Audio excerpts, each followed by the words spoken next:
The delay alternatives in the spin-lock implementations that we saw in the last morsel address the problem that everybody tries to acquire a spin lock at the same time when that lock is freed.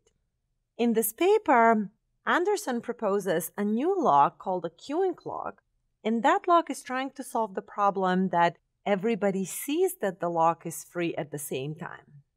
If we solve this problem, if not everybody sees that the lock is free, then we're essentially also solving the second problem, because then not everybody will try to acquire the lock at the same time. So let's take a look at what this lock looks like. The queuing lock looks as follows.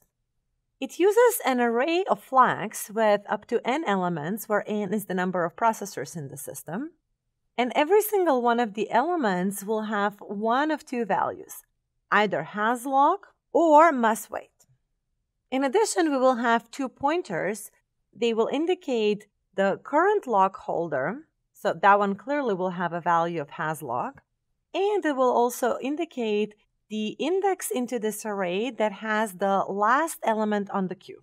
When a new thread arrives at the lock, it will get a ticket, and that will be the current position of the thread in the lock. This will be done by adding it after the existing last element in the queue. So basically, the queue last value will be incremented, and the new thread will be assigned the next position in the array.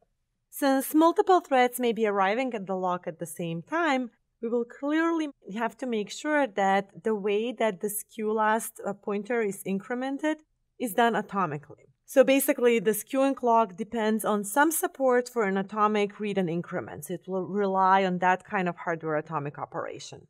This is not as common as test and set that we used in the previous spin lock implementations. For each of the threads that are arriving at this queuing spin lock, the assigned element of this flags array, the queue of ticket, that acts like a private lock.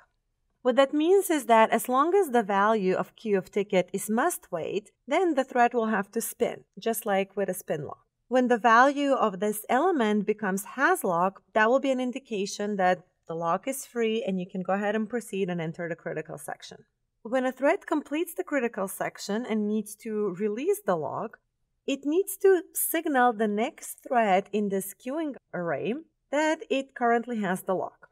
So these are the steps that control who gets to execute and what needs to happen when a critical section is complete and a lock needs to be released.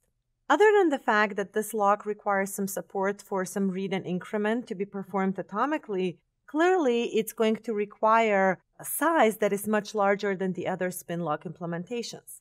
All other locks we saw needed only one memory location to keep the spin lock information whether the spin lock is free or busy. And here we need n such locations to keep the values has lock or must wait for each of the elements in this array.